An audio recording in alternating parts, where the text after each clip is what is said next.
On this episode of American Stories, a reading road trip, we're heading to the Silver State. Nevada, a state known for the glow of neon lights, also boasts many literary lights, including Mark Twain, powerful voices like Sarah Winnemucca's life among the Piutes, and a family whose literary legacy has spanned generations, starting with Sweet Promised Land. Hear from Nevada writers of today capturing the spirit of the landscape in their stories, including its poet laureate who penned Anthem for a Burnished Land, and the humorous nonfiction writer of On the Trail of the Jackalope.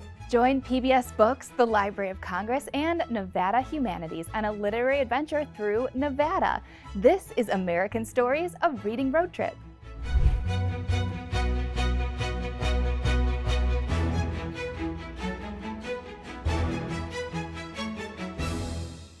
Well, hello and welcome. I'm Fred Nahat here with Lauren Smith from PBS Books. We're exploring America's storied past and spotlighting the voices shaping the literary culture of today. Be sure to like, share, and go subscribe on YouTube to PBS Books to catch up on previous episodes of American Stories, a reading road trip. Today we're visiting Nevada, a state shaped by the moonscape expanse of the Great Basin, the green rise of the Sierra Nevada mountains, and the unmistakable neon glow of Las Vegas. But behind that bright curtain, there's a whole other story to explore. I think one of the keys to understanding Nevada is to know that Nevada has three primary, social, political, and geographic ecosystems. We're one of the most diverse states in the nation, particularly when you're looking at Reno and looking at Las Vegas. We have just a rich coming together of different strands of identity. What makes Nevada unique and special, I think, is the combination of urban and rural. We're an incredibly urban state. More than 90% of the population lives in two major metropolitan areas, Las Vegas and Reno. Yet there's this huge expanse in between. I think people didn't realize that it was an 8-hour drive from Reno to Las Vegas. I mean, it is an expanse of desert. We have all of these mountain ranges that run north-south that are separated by these vast valleys. So that idea of the basin and the range gives this incredible sort of sense of dynamism that is the most characteristic aspect of our home landscape here. We have 45 north-south mountain ranges with peaks all over 10,000 feet. And we have wonderful alpine environments in northeastern Nevada that look like Switzerland.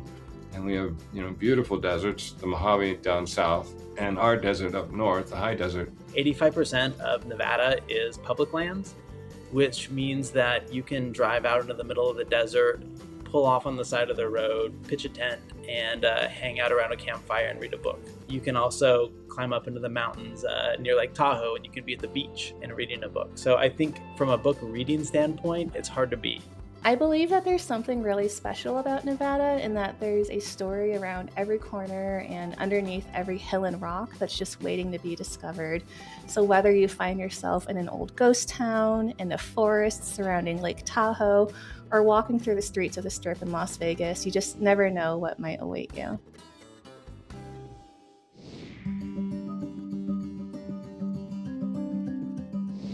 Many stories of Nevada are intertwined with the greater tales of the frontier West. Voices rooted in the land, along with those passing through it, have made an enduring mark on American literature and beyond. One of the things about Nevada is that it's a bigger-than-life state with a long and storied history that's exciting to tell.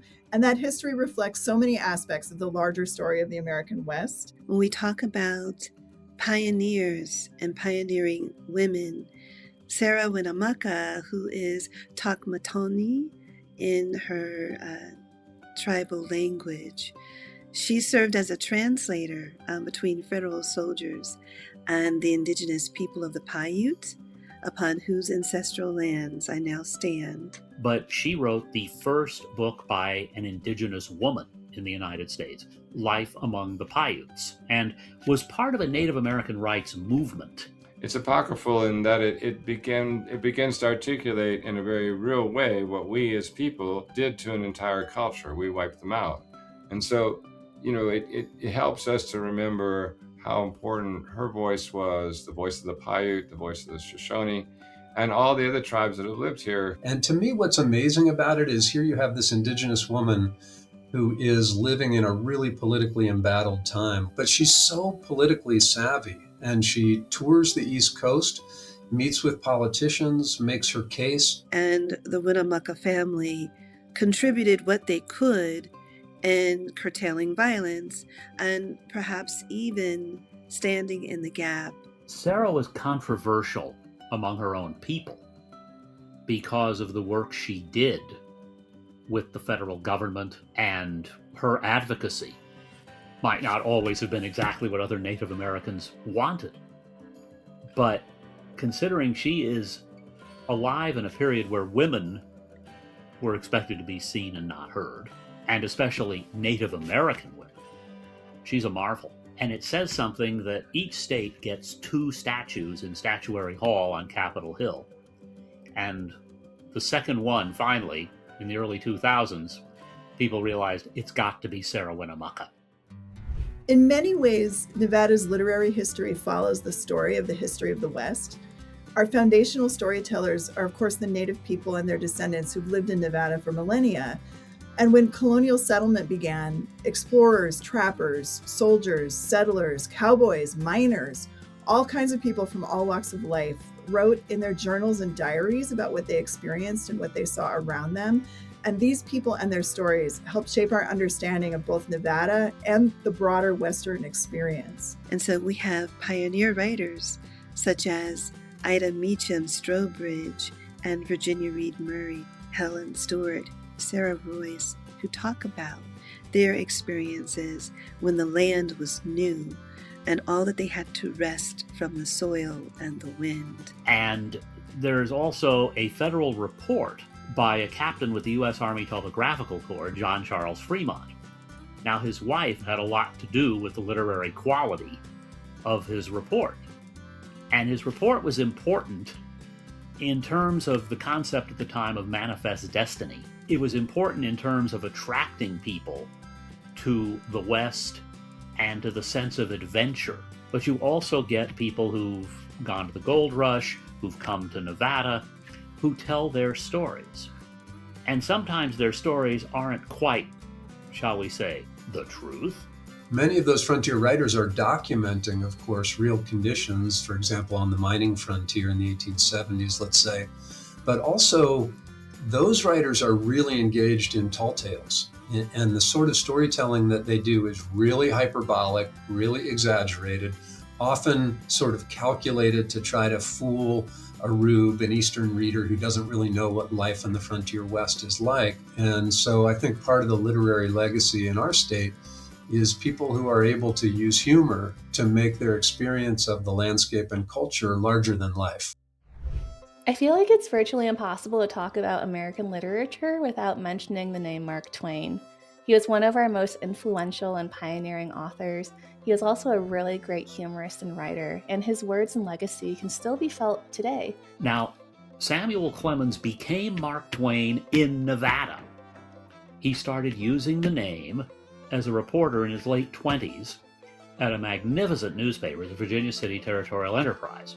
But it really was Twain's time in Nevada on the mining frontier where he got exposed to all of these incredible characters, in particular exposed to vernacular language, to the way working people spoke, to the tall tales and hyperbolic stories that were told in saloons and bar rooms. Not only influenced his humor writing, but also influenced his ability to delineate characters in his work. Certainly my favorite work of Twain's from that time is the collection Roughing It, which sort of chronicles his time traveling in the West and in Nevada. And I think his stories are still cherished. I think he's admired for his gruff and uncompromising humor. But, you know, there's some less than savory qualities to a bit of much of the work, I would probably say, particularly for a contemporary reader. There's so many contradictions in the figure that you love, and yet could be also so, you just want to shake for the blind spots I think he's probably still one of the finest fiction writers that we've ever produced, period. His ability to mix humor, seriousness, and the reality of what we live with was just unbelievable. And since there are people who would say that Mark Twain is the father of American literature, then Nevada is apparently the birthplace. Walter Van Tilburg Clark was one of the first authors to be inducted into the Nevada Writers Hall of Fame. He grew up in Reno, which formed the background for his second novel, The City of Trembling Leaves, but he's probably best known for transforming what was then pulp Western and stereotypical Western literature into modern Western literature with his first novel, The Oxbow Incident. And is a parable, if you will, on so many issues in the West, from law and order vigilantism to psychological profiles and so on. He also published many short stories that gained national recognition and earned the O. Henry Prize 5 times between 1941 and 1945. He called them quaints. I guess a reference to quaint stories, quaint tales.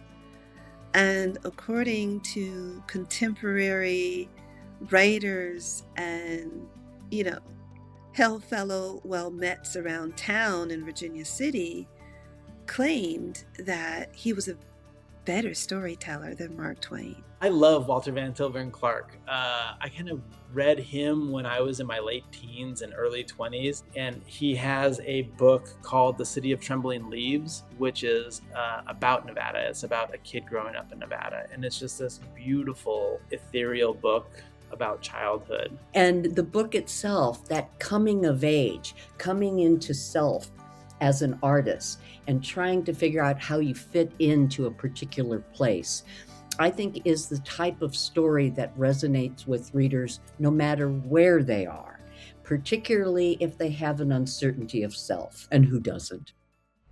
One of those pioneer writers, though, of course, he is writing in the 19th century, by the time we approach his work, is Robert Laxalt. The Laxalt family is legendary in Nevada and has influenced Nevada literature and even our sense of place in the state in profound ways. Robert Laxalt, the son of Basque immigrants to the United States, is considered to be one of Nevada's finest writers.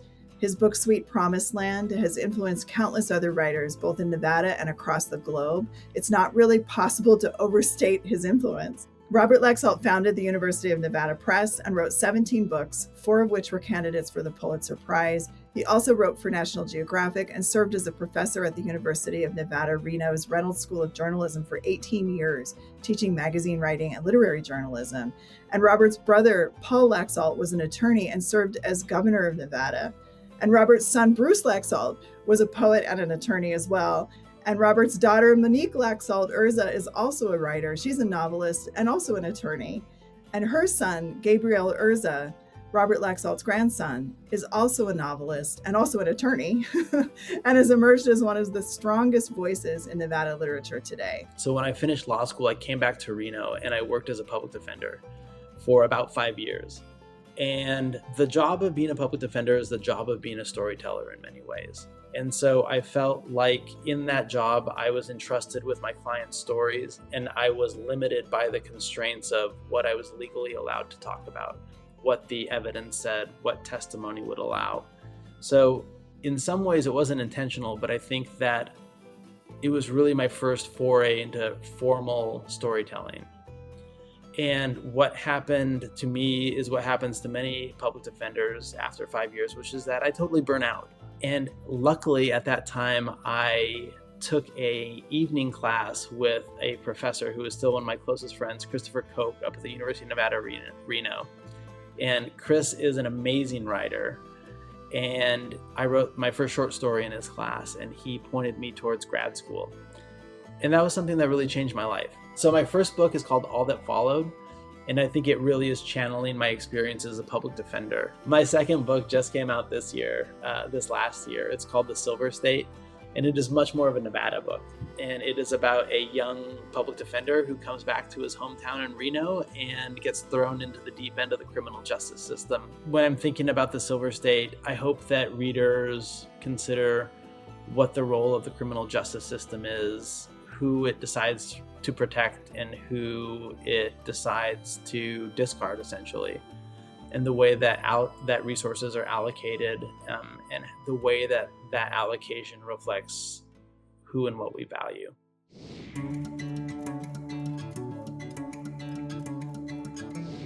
It's inspiring to see how the Laxalt family's literary legacy has transcended through generations. Another well-known Nevada voice is its current poet laureate, Sean Griffin. Sean Griffin is the current Nevada State Poet Laureate, and he is such a brilliant community figure. He's a bridge builder, a thinker, a translator, an artist, really so much more.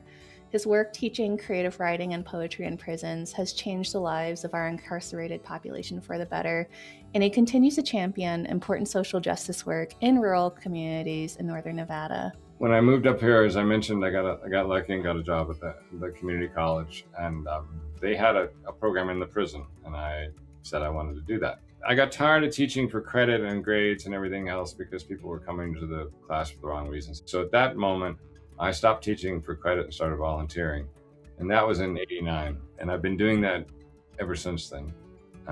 So I've been out there for over 35 years, and the workshop has really become my sort of anchor for how powerful literature can be as a change agent. I probably had 200 guys in the workshop in those 3 decades.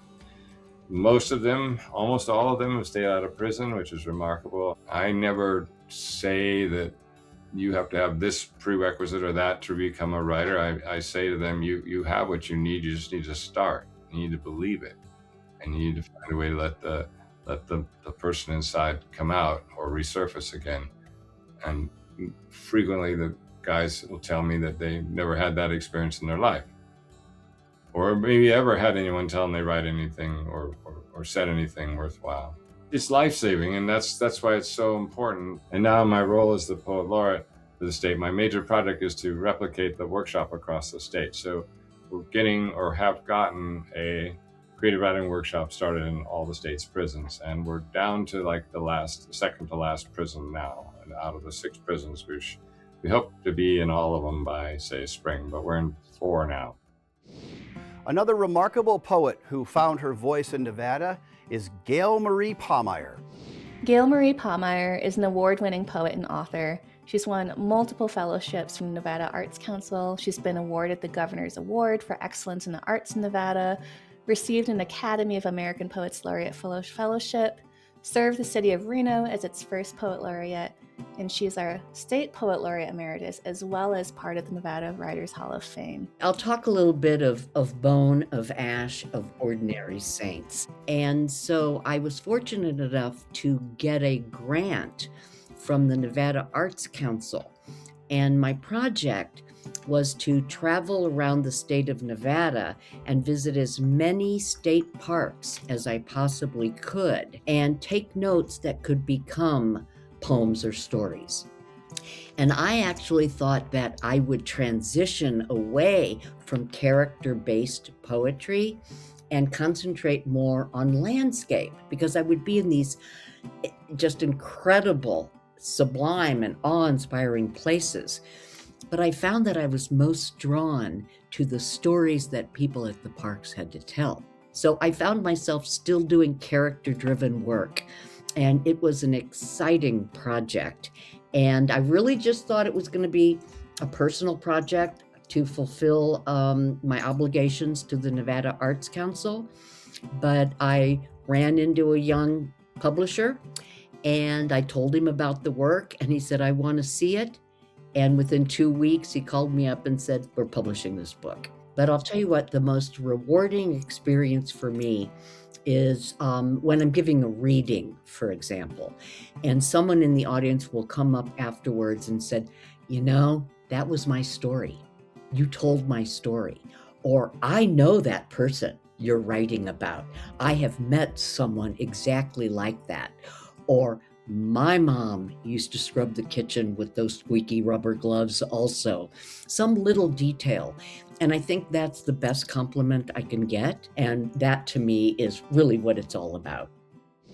The land is so important to those who live in the state, and Michael Branch is one author who is using the power of the pen to help others understand why it's worth protecting. Mike Branch is a writer, a humorist, and a self-professed desert rat, which is a distinguished species in our corner of the Nevada world. Mike lives in and writes about what it's like to live in the open Great Basin that makes up much of Nevada, and Mike's writing perfectly distills that tension that we feel when we live in remote places and realize that we are visitors and that the wildlife and natural world holds the upper hand in the places we live. I got into writing primarily because I just love the landscape here so much that I wanted to find ways to engage with it more deeply and to help my readers do that too. So I write creative nonfiction, which is to say I write true stories, but in artful ways, I hope. And I also am a humor writer, and that's a little bit unusual among environmental writers. We tend to be pretty angry and pretty sad most of the time as environmentalists, but I try to think about my readers' needs. It isn't just about what I want to get off my chest, and I think of readers as being busy, being tired, being often discouraged, and they're people who are willing to listen, but not if you come at them with a sermon. And one of the beautiful things about humor writing is you can direct humor at yourself. And if a reader sees that you can laugh at yourself, then they relax. They feel like they can trust you a little more.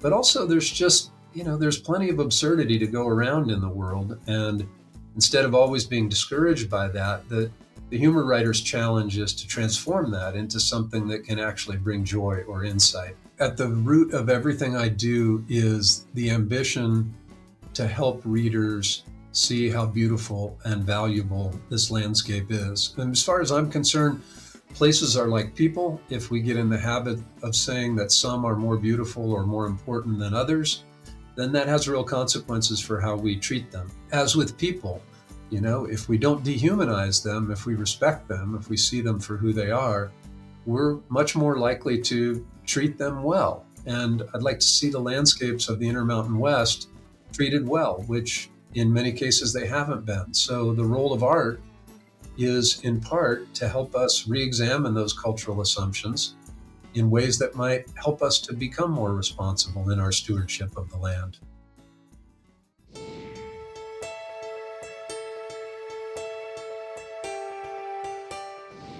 One of the best parts of any reading road trip is discovering local libraries. Nevada offers fantastic community-supporting libraries spread far and wide.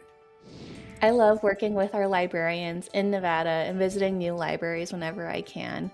From our smallest libraries in rural communities to our libraries that serve our big urban cities, there's always something magical about stepping foot inside a library and seeing what awaits you. Like many communities across the country, Nevada's first public library was a Carnegie Free Public Library that was built in Reno in 1904. The public library systems across Nevada have, of course, grown quite a bit since then. And it's interesting to think about just a few blocks away from where the first library was in downtown Reno, there is actually the Downtown Reno Library, which is a really amazing place to visit. It was built in 1966, and it is an incredible architectural gem. The library's architect, Hewitt Wells, couldn't put the library in a park like he wanted to do, so he made the library as park-like as possible, featuring hundreds of plants, several full-grown trees, and a pond with a fountain. It looked kind of like futuristic in a way. It had all of these reading rooms that were held up. In my mind, they're like 30 feet off the ground on these little pedestals, and the whole place was like a greenhouse. And in addition to lots of helpful folks and interesting architecture, there's a beautiful little theater in the basement of that library where I've done many events. One fun fact about the library that a lot of people don't know is that there's actually a secret Cold War bomb/fallout shelter that's located in the basement. You have in northeastern Nevada, Library, which is partly online, partly in person, but does a great job of connecting these distant places. It's a fur piece from Elko to Eureka, but you can be connected through this. And our latest jewel here in Las Vegas is the West Las Vegas Library. And it just opened in January to fanfare and community embrace. We've been waiting for this library. State-of-the-art multimedia rooms so that the public can come in, book time for free. Then we have, of course, an event space with its own screening capability. To go to a very different kind of library, if you head down to southern Nevada, Boulder City is a small community on the shores of Lake Mead. And there's a small public library there that, punching above its weight. I mean, these guys are quite small and they're in a relatively small community, but the number of events that they sponsor in there is incredible. Of course, you can check out books, but you can also check out gardening tools, cake pans and cookie cutters, board games, hiking GPS devices, and more from their library of things. I'm a really big fan of their book club kits and their movie binge boxes, and these have really fantastic themes for all the patrons to check out. So yes, I'm quite proud that we can offer the one-armed bandit on one side and on the other, this rich expanse of a library experience that edifies, that inspires, that really speaks to the intellectual side of what it is to be a Nevada.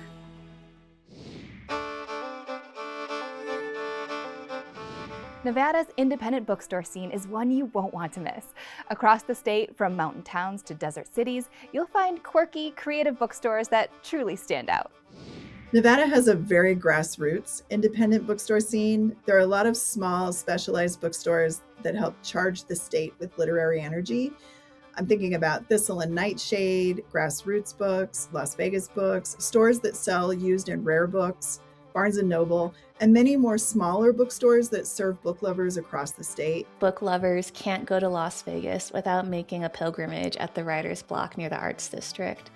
The Writer's Block is a really beautiful, whimsical space that was formerly the only independent bookstore in Las Vegas. And it's also a coffee shop, a literary community hub, and an artificial bird sanctuary. They have a close working relationship with the Black Mountain Institute, which is a literary organization associated with UNLV. And they host a ton of readings. And they also, which I think is so cool, they have several distinct book clubs that they host. They have writing workshops for young readers and writers. They have author talks, and it's really a special community that the owners, Drew Cohen and Scott Seeley, have worked hard to create. Another bookstore, independent, that we're so blessed to have in my city of Las Vegas is Analog Dope. It is a woman-owned, queer-owned, Black-owned bookstore that is also a record shop. So you'll have literature on one hand, and as the name of the shop indicates, some dope music on the other. So it's specializing in amplifying Black and brown voices, queer voices.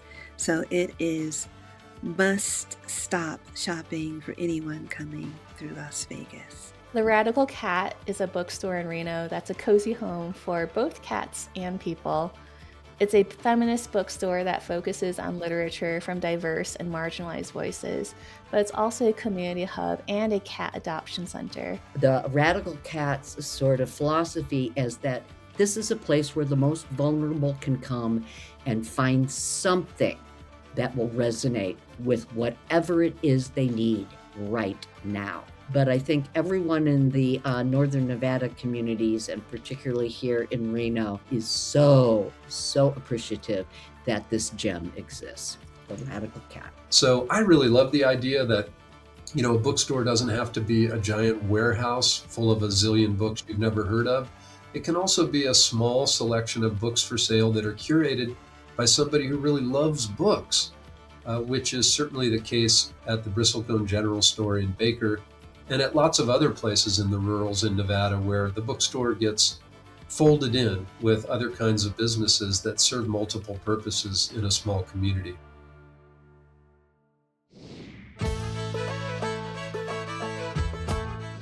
For a state with such a deep pioneering history, Nevada has some uniquely cool landmarks to explore, both natural and man-made. We're really proud to have the Western Folklife Center located in Nevada. It's actually housed in the center of our state in the Pioneer Hotel in Elko, which is in the heart of cowboy country. Their signature event is the National Cowboy Poetry Gathering. The gathering is a week-long coming together of people around poetry and music and the arts of rural life, particularly Western arts. There's no pretension whatsoever.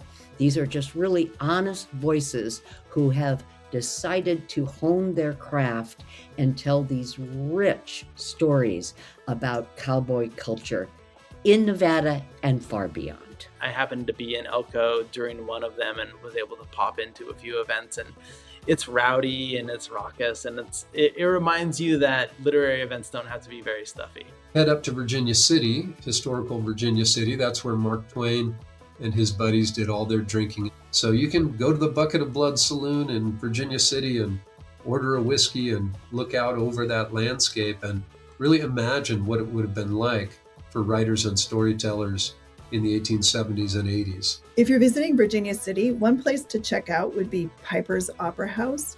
From the 1860s until the 1920s, it attracted so many famous stars that played in the theater and performed in the theater. And it's one of the most significant vintage theaters on the West Coast. And it's still operating, and it's been restored, and it's a site now of concerts and plays and many cultural events, and it's one of the treasures of this region. Reno has the Nevada Writers Hall of Fame, and it's not necessarily, in my mind, Cooperstown for baseball, but you do get a sense there of who these people are, and you learn, and you can do this online, but you learn who are the writers about Nevada. There are some nonfiction authors, but of course the emphasis is fiction, and obviously you're going to have people like Mark Twain in there. But you're also going to have these people who are, if not native to Nevada, associated with Nevada, who most people don't realize are even out there, or they may not even realize there's a Nevada connection. There's a beautiful crossover again between literature and the arts when you visit the Rita Deneen Abbey Museum. Rita Deneen was an accomplished painter and sculptor, but where the literature aspect crosses into the arts aspect is Rita Deneen was married to Edward Abbey, who was a renowned poet. In homage to Edward Abbey and in celebration of the artwork of Rita Deneen Abbey, one of our literary landmarks is the Abbey Museum. Please make sure to make it one of your stops. I would definitely recommend that you head out to Pyramid Lake. Pyramid Lake is surrounded by Northern Paiute Reservation. It's almost completely undeveloped. It is spectacularly beautiful. It's one of the most stunning desert terminus lakes in the world. But you're also really prompted to think about the fact that, this is native homelands for Northern Paiute people. And there are lots of writers and artists among the Northern Paiute, and for all of them, Pyramid Lake is a kind of spiritual home. So that's a must-see for anybody who cares about landscape or literature. So you can go around the state and find these little nuggets. We tend to think Nevada is going to be associated with gold nuggets or silver nuggets, though silver doesn't come in a nugget, but there are a lot of literary nuggets too.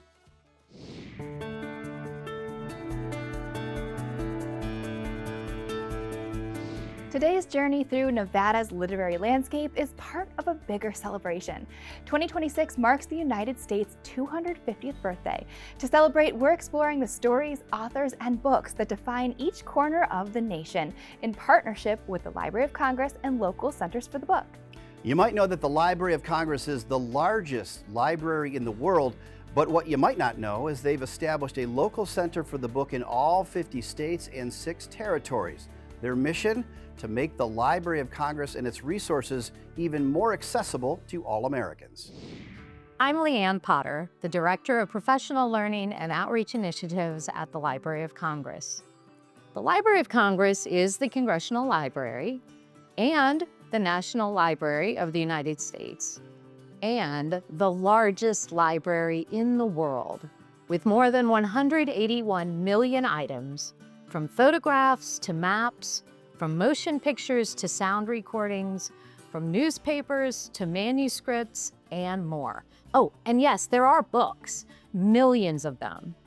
In this series, American Stories, a reading road trip, you will hear about many books and authors and poems and short stories and more, and how together they make up our nation's literary heritage. As you do, I hope you will keep in mind that while they are all unique and come from different parts of our vast country, they all have something very important in common. They all live in the collections of the Library of Congress. You will also hear about the library's affiliated centers for the book. There is one in each of the 50 states, the District of Columbia, Puerto Rico, the U.S. Virgin Islands, Guam, American Samoa, and the Northern Mariana Islands. These centers promote reading, libraries, and literacy, and they celebrate and share their state or territory's literary heritage through a variety of programs that you will hear about in this very special series. Today, we're joined by the Nevada Center for the Book, which is cared for by Nevada Humanities. Nevada Humanities is our state's nonprofit 501c3 independent partner of the National Endowment for the Humanities. We were founded in April 1971, so we're actually celebrating our 55th anniversary this year in 2026. We have 2 offices in Las Vegas and Reno, and we're really proud of our small but mighty team of 4. Our mission is to connect communities and share and amplify the stories, ideas, experiences, and traditions of the diverse people of Nevada. And we do this by supporting and creating a variety of humanities-based programs around the state, both in person and online.